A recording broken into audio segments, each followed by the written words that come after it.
नमस्कार भाइयों, आपने हिरण्याक्ष नामक राक्षस की एक कथा अवश्य सुनी होगी, जिसमें वह पृथ्वी को ले जाकर किसी समुद्र में छुपा देता है और फिर श्री हरि विष्णु वराह अवतार लेकर उस राक्षस का वध करते हैं और पृथ्वी को पुनः उसकी कक्षा में स्थापित करते हैं। यह कथा सुनकर आपके मन में विचार आता होगा कि जब समुद्र पृथ्वी पर ही है तो फिर उस राक्षस ने पृथ्वी को समुद्र में कैसे डुबाया था। और हो सकता है कि कोई एंटी हिंदू आपके धर्म का मजाक उड़ाते हुए यह प्रश्न पूछ भी ले तो आप उसको क्या जवाब दोगे। चिंता मत करिए, हम आपको बताते हैं। इस प्रश्न का उत्तर जानने के लिए आपको वराह अवतार की एक छोटी सी कथा को समझना होगा। तो चलिए जानते हैं हिरण्याक्ष और वराह अवतार से जुड़ी हुई एक रोचक कथा। हिरण्याक्ष और हिरण्यकश्यप सतयुग के एक शक्तिशाली राक्षस थे और वह एक श्राप के कारण राक्षस बने थे।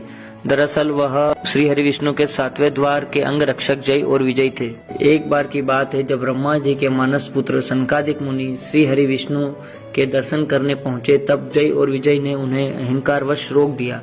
क्योंकि सनकादिक मुनियों को नारद जी की ही भांति समस्त ब्रह्मांड में कहीं भी किसी भी समय आने जाने की अनुमति थी, किंतु अपने अहंकार के कारण जय और विजय इस बात को जान न सके और वह सनकादिक मुनियों का अपमान करने लगे। अतः सनकादिक मुनियों ने क्रोधित होकर जय और विजय को असुर होने का श्राप दिया। इसी फल स्वरूप उन्होंने हिरण्याक्ष और हिरण्यकश्यपु नामक 2 भाइयों के रूप में जन्म लिया। वह अत्यंत शक्तिशाली थे। उनके अत्याचारों से समस्त सृष्टि त्राही त्राही करने लगी और हिरण्यकश्यप ने स्वर्ग लोक पर विजय प्राप्त करने के पश्चात अहंकार में चूर होकर पृथ्वी को समुद्र में डुबो दिया।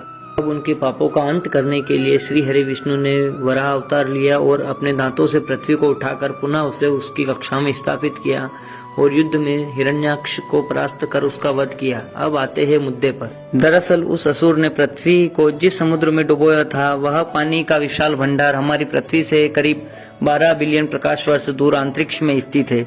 उस जलाशय का पानी हमारी पृथ्वी के सभी महासागरों का कुल पानी का 140 ट्रिलियन गुना है। यहाँ एक विशाल स्वचालित ब्लैक होल को घेरता है जिसे क्वासर कहा जाता है। और यह बात हम नहीं कह रहे हैं, यह बात विश्व की सबसे बड़ी अंतरिक्ष एजेंसी नासा ने कही है।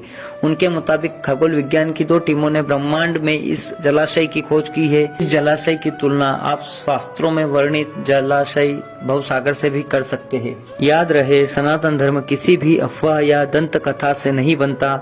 इसकी हर कथा में एक गूढ़ रहस्य छुपा हुआ होता है जो कई बार हम तुच्छ प्राणी समझ नहीं पाते। तो यह था इस कथा से जुड़ा हुआ एक वैज्ञानिक तर्क। तो मित्रों, आपके मन में भी ऐसे मुद्दों से जुड़े हुए कोई प्रश्न हो तो हमसे कमेंट बॉक्स में अवश्य पूछे, हम उनका उत्तर देने का पूरा प्रयास करेंगे। वीडियो में बस इतना ही।